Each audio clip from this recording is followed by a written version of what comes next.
apart from a company, especially if you've put your all into it and that's all you've ever done. You've worked for them.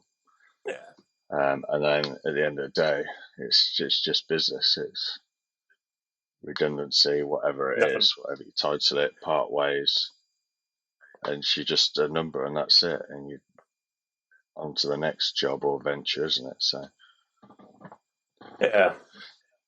And I suppose so, a lot of so people, you know, the one that sort of, are still doing things are in retail or whatever the business is very, it's sad to see, to obviously to sort of like know that they're literally just waking up every single day to go to the same job and they haven't got any sort of like uh, insight, if you know what I mean, as a being an interesting person or anything like that. A lot of times we've met people like that as well, and there's still people out there that obviously stayed in the companies that we left that are not very interesting as people, and they literally just work their shifts, go home, and then wake up the next day and do exactly the same. There's nothing more to them. But both of us, I'm glad we've obviously, we've met each other, we've done what we've done, because we're now, it feels like we're more interesting. Like there is lots that's happened.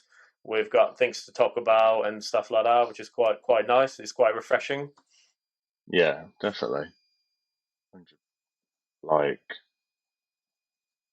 have an impact or have anything that would help me on the journey I'm now going on, because as far as I know, there's not been an entrepreneur spirit through the family history of my family. There's just been like my family history is working from, like, if you go right back, is like come from working on farms and just Yeah, like hard workers, working hard every day, morning till night.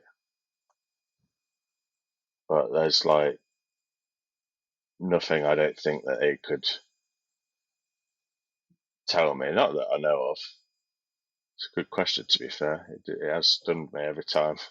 I know we've recorded this twice now, but every time you've asked me, it has stunned me. And I've in that gap between, I've tried to think even more into it, but I haven't actually got anyone. yeah. But I know you've got someone, haven't you, in mind? Or Um, yeah, I'm sort of taking that question into more sort of the personal side, if you know what I mean. So for me, what like two people that I sort of wanted to actually speak to, it would be my grandmothers because I've never spoken to them, never met them because they sort of both died before I was born. So that's sort of someone that I would like to just to have a quick conversation with, tell them what I'm doing, tell them what I've been through and stuff like that. Just talk about different sort of aspects of how was it back in the day because they probably seen it a little bit different to what we are currently seeing in terms of how things were, even from things like dating. How was it back in the day? I'm quite intrigued, really. Because compared to what we are, how we do things now to what we were, 40, 50, 60 years ago, it's totally different, wasn't it? Before I was a personal trainer, I was actually working for a charity, basically delivering and collecting furniture, a All local right. charity actually. And yeah, like it was a cushy job. It was one of those 9 to 5 ones, but the issue that I found was I was not satisfied like Yeah. with the job. It had no prospect. The same thing was happening day to day, like Monday to Friday. Sometimes working Saturday as well in a retail shop. Because obviously we sold the furniture as well, but it was easy. But because it was easy, it made it boring. Obviously, Yeah. lifting furniture itself, it can be quite difficult. Like some days we would be lugging washing machines up and down like 6 flights of stairs, which can be physically um, hard. But the mental Yeah. side of it was just starting to get quite boring, basically. And it got to the point where not only my mental health was taking a toll, my physical health was taking a toll as well. I was at my heaviest when I was at this job, considering I had all this knowledge prior to having this job of nutrition and um, exercise and stuff like that. I'd actually put it to the back of my mind. And as I said, my mental toll, my physical toll was really affecting me. And that's kind of what made me go a little bit more into the direction I'm in now, basically, because it pushed me to lose weight, get better mentally as well. As you say, we're touching on that a little bit later as well. But it didn't help that my relationship at the time was unstable as well. But it was that kind of moment that I realized that I was heading nowhere in life and I wanted to get out. And I basically handed my notice in. I didn't even think about the money side of it. I just like, I need to get out of there. If I don't do it now, then I could be end up 5 years basically. When I started, I put myself on the minimum that I could potentially earn basically, because I wanted to reflect my prices on my experience, and obviously not being an experienced coach back then, I only put myself on about £20 an hour, which obviously is more than national minimum wage for 9 to 5 person. But people don't realise when it comes to coaching, it's not just the hour that the person is paying for you to train them in the gym. It's everything that goes outside it as well. The nutrition side, the programs, the advertising, the marketing, stuff like that as well. So that 1 hour could potentially reflect into about 2 or 3 hours. So sometimes you may be paying yourself less than national minimum wage, depending on how much work you're doing. And over the years, once I've now became a little bit more experienced, I've now got a couple more qualifications under my belt. I've got a lot more knowledge under my belt as well. I've helped probably looking on about 100 people now, whether they're paid or not paid. I've now increased my prices to nearly double what I was potentially charging beforehand. And that's even better as being your own boss, because everything that you do, you reap the rewards. The only way that I can be like free, if such as a 16-year-old would think, is I'm going to move in with my nan, right? You know, and yeah, my mum's full Italian. My dad's English. I'm half Italian, of course. So moving in with an Italian nan and granddad is like probably the best thing everyone could ask for, right? I mean, the food is good, you know, like the freedom is good. If you need money, they got it. You know, it's just all in general, they're just loving and do whatever, you know what I mean? So that was perfect for me. I thought that's what I'm going to do. So yeah, from like 16 upwards, you know, just turning 16, I moved in with my nan, and she kind of just went from there. It was very, obviously I've always had my mum and by my side, but she was like a second mum always, you know. And when I was I think I was going up to high school. I can't remember the age, but I was in high school kind of thing where, you know, you want to look, your hair's looking good, you know what I mean? Like you want to just impress everyone and feel good and that. And my mum used to cut my hair, right? When I was with all of us, all my brothers when we were young. And my mum weren't home one night she was out, and I was with my dad, just me and my dad. And I said, oh man, ask mum what time she's coming home. I need my hair done for school tomorrow. I think it was like a sports day or something. And the guy said, my dad said, Ty, I just cut your hair. And I'm like, you can't cut hair. He said, bro, who do you think taught your mum? I'm like, you serious? You know, as your dad, right? Like being serious, the guy couldn't cut hair to save his life, right? But he was like, he said to me, no, I can cut your hair. The guy, like, straight face, serious to me. You know, I'm young. I'm like, Dad, are you serious? Like, you're not going to mess it up. He said, I taught your mum everything. Like, I'm serious. I'm like, why didn't you ever do it? He said, because your mum just loves doing it, so I let her, shine through it, right? Yeah. So I sat on the kitchen stool in the kitchen. He put the gown around me. He got some clippers out. I don't even know what brand they are. You know, just some cheap clippers and kitchen scissors and stuff. And the guys just start shaving my hair, right, in bits with different guards. And then, you know, when someone like looks, you know, turns from on the countertop, like away from you, for example, and I'm like looking like, what's he doing? He's like figuring out what bits goes on what bit, you know what I mean? So I'm like, what are you doing? He's like, oh, no, I'm just changing the guard, you know? And completely messed my hair up. Like, I could have cried, you know? And I think it was like maybe an hour and a half, 2 hours into the cut. And I'm like, Dad, are you sure you know what you're doing, you know? And it was patched, bro. It was like, when I say patches, there were just patches everywhere. He said, I'm just blending. And my mum come home and she went nuts, She's like, what have you done? Whole verdict is, bro, long story short, is it had to be fully shaved. Worse than this, right? As you obviously seen, man, Instagram is a key. Like, when I started barbering, I thought to myself, you got two types of barbers. You've got, and hats off to any barber who cuts hair. We all do the same thing. It's just your choice of path you want to go down with barbering.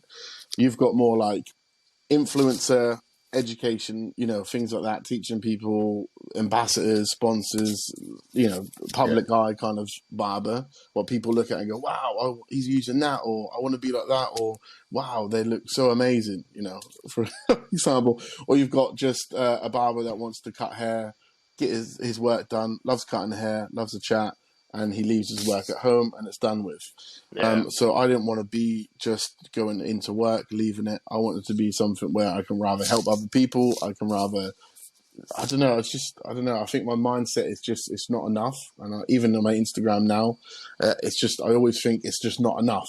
Hence why I've done all this, as you can see behind me. So like, I finish work, I'll put kids to bed, see the wife, and then I'll edit something, wherever, for YouTube, for Instagram, just get things moving. It just never switches off. I guess like any youth, you just after school life, I'm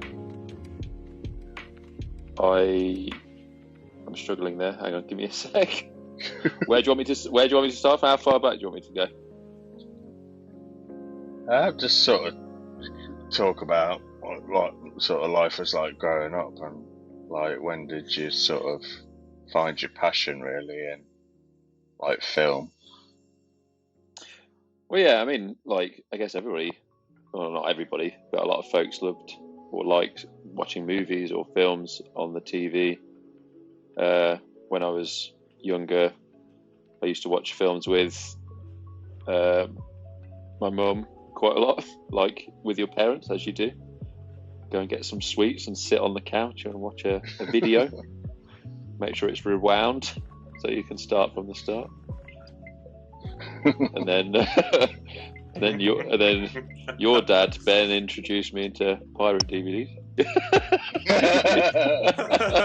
We're definitely not cutting this out of the podcast. That's on there. Yeah. Passion will get the job done. If you're writing scripts at home and making stuff and start entering stuff into festivals, that's all on the side. I don't really even associate myself with that sort of side of it. It's like, it's a weird thing, because really at the minute I'm a technician. I work in the film industry. It's a job. I'm not a creative. That's not to say that it doesn't lead to creative roles. That sort of leads on to the next question, is where I see myself in the next 5 years, which I'll go on to talk about in a minute. But it definitely leads to creative things, but you don't get a lot of the roles on set. You're not a creative. You're doing very practical things. You're a technician. You're problem solving, using your initiative to, you're planning ahead. I'm not making films, and I'm not a cameraman. Like I think my parents probably think, oh yeah, my son's a cameraman. He's not. What I mean by that is, obviously, when you're on a film shoot, right? Do you see, or have you actually experienced, or have you sort of like maybe heard something that, on the film shoots they see you've got, this person done this or that person done that, or nothing at all really? Are you after a bit of dirt, Dave? Well, you're looking for some dirt on some actor. Give me the name and what they've done. Yeah, what are they? Yeah, what? I'm going to be totally honest. I found all the actors that I work with, nobody has been somebody that I would say weren't very nice to work for. Yeah. Obviously, you get people, some of the actors, because they're on. You've got to understand that what we're putting them through sometimes is quite demanding. Like, we're getting, they're up at the crack of dawn. You're in the makeup chair. Blah, blah. I mean, I know they get paid handsomely to do this, but you're getting crawling around in the dirt sometimes, or you can getting things thrown in your face, and you're putting your soul in front of the camera. You're opening up to everybody. So I mean, I couldn't do it, but it is a demanding job. If you think as well, a lot of the time, like I didn't realise, like a lot of the times you go, say you're going to buy a new TV, you'll Google it, saying what's that Samsung DWI, what's that like? So you'll Google it, you'll find a website, you'll find a review on that TV, and then you go, yeah, that's the one I want. Yeah. So you'll purchase that TV. But I bet you purchased it through an affiliate marketing link as well, because that guy's did a review. Yeah. I think that's 9 times out of 10 what you realise later on, how big affiliate marketing is. Yeah.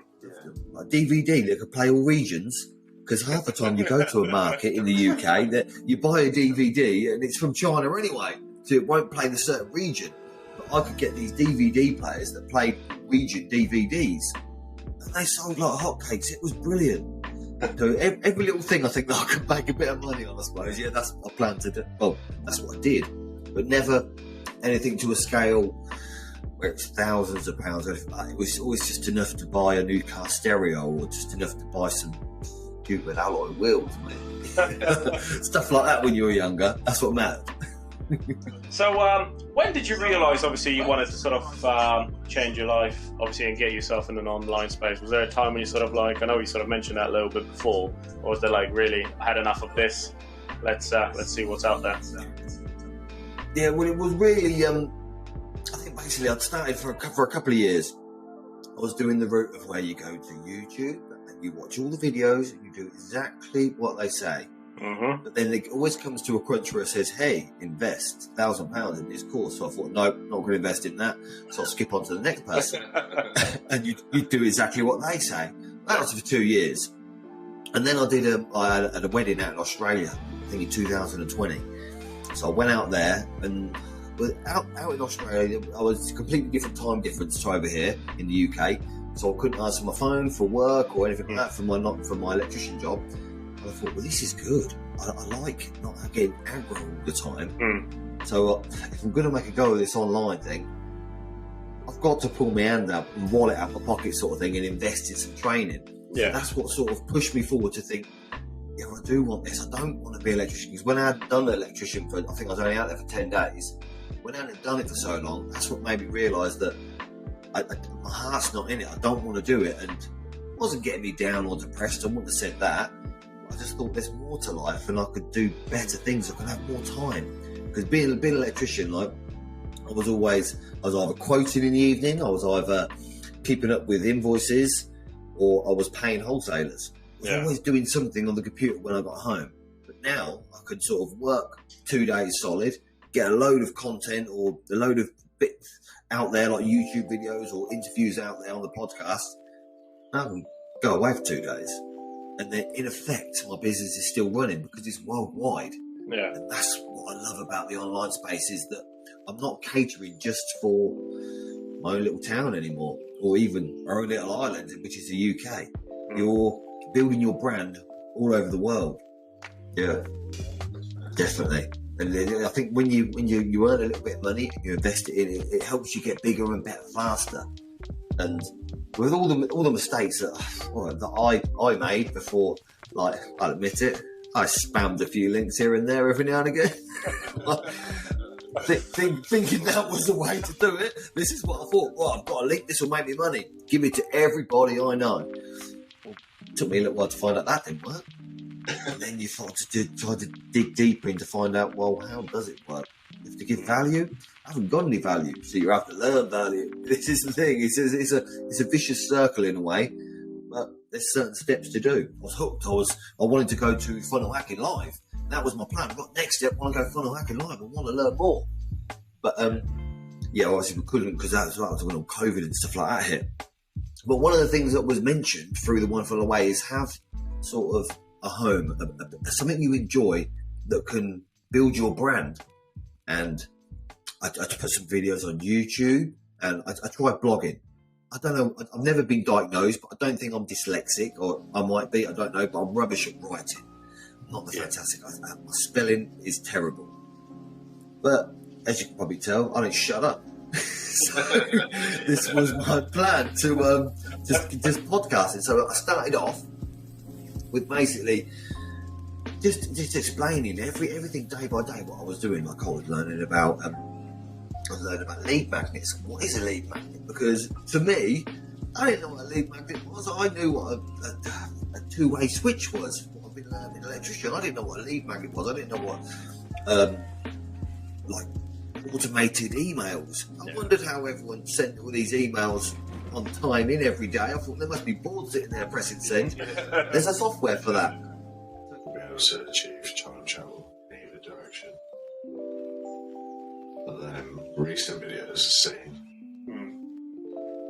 They're saying that that's not the case, so it's kind of intriguing that what would it take? I've seen things in theory if you to go through a black hole than in space. You could go like through time. It's just crazy, isn't it? When you look at films, and the most recent film, I guess, or like sagas are known for the time travel thing is obviously Marvel films, isn't it? The whole sort of parallel universe, multiverse. I've had a different one, to be fair. The recent film, I think, kudos to one of the actors who've done it, actually. Tom Cruise, Top Gun. He was going Mach 10, so he was literally as closest to the speed of light in one of those planes at the beginning of the film. It's a bit of a spoiler for those of you who haven't actually watched it. I did, so I'm all good. But for those of you who haven't watched it, you should just go over there. He does travel quite quickly, really.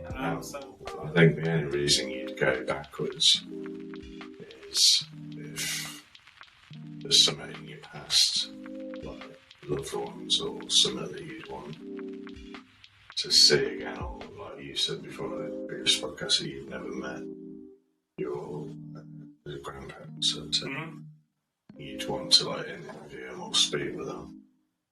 So I think that's sort of the reasons you'd go back for, or just like in Back to the Future itself, go back to get all the sports results and the sports bets to then bring them and predict, so you can match a load of money and rich when you come back. So, but why else would you go back, really?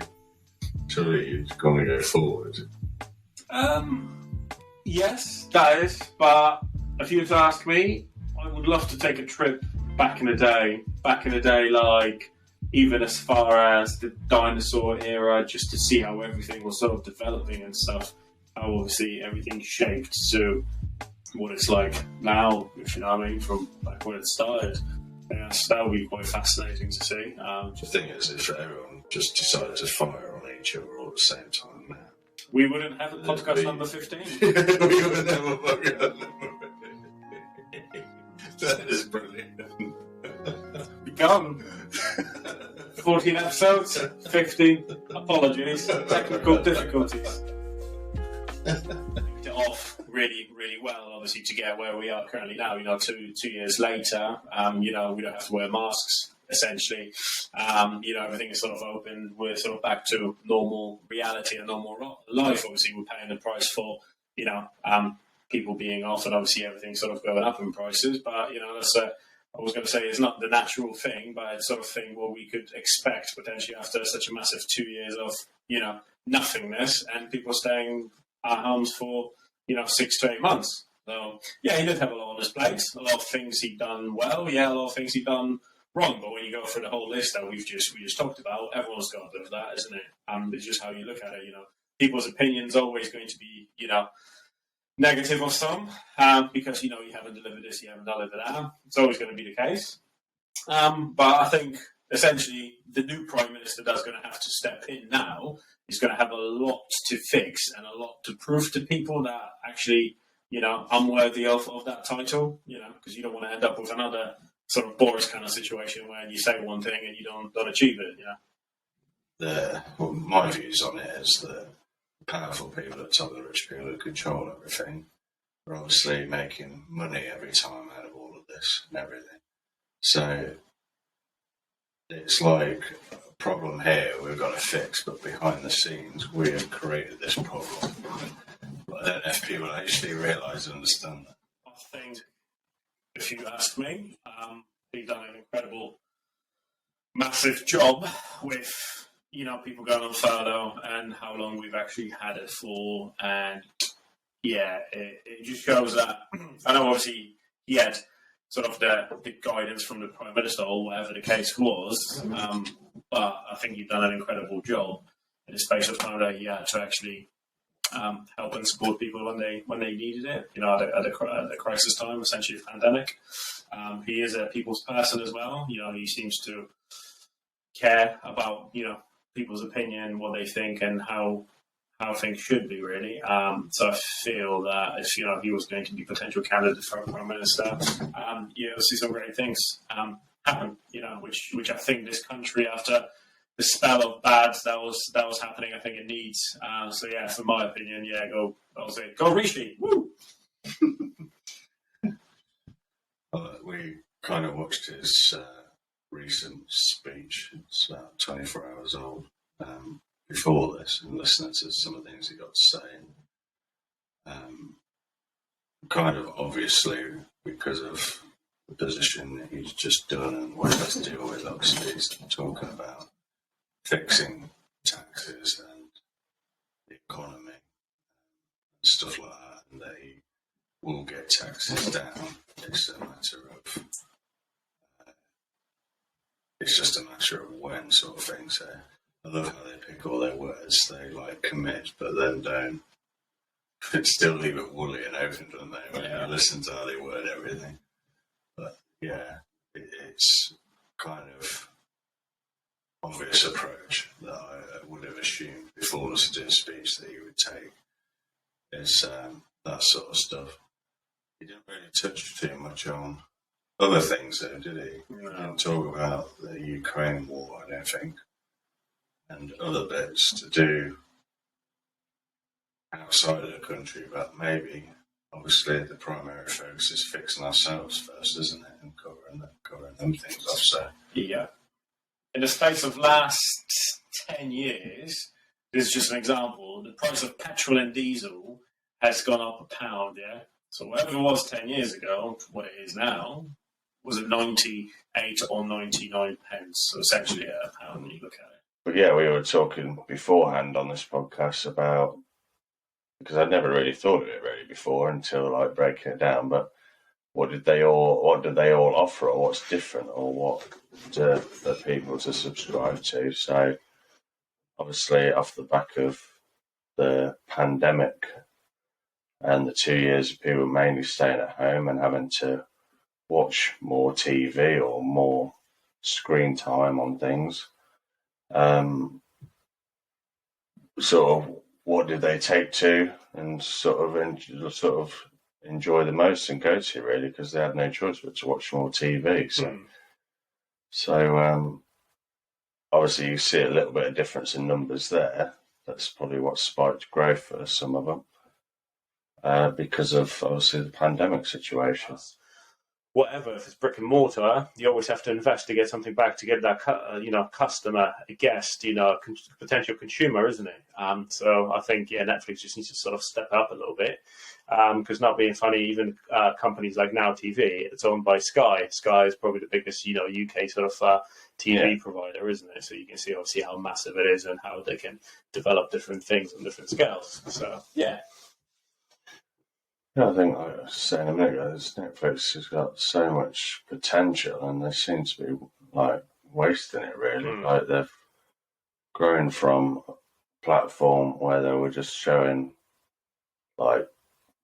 movies, obviously, that have been created by directors and by movies, and they're all grouped in one place. You subscribe, watch them unlimited. You haven't got to buy DVDs anymore and all this. DVDs, tape cassettes before that, all this sort of thing of the past.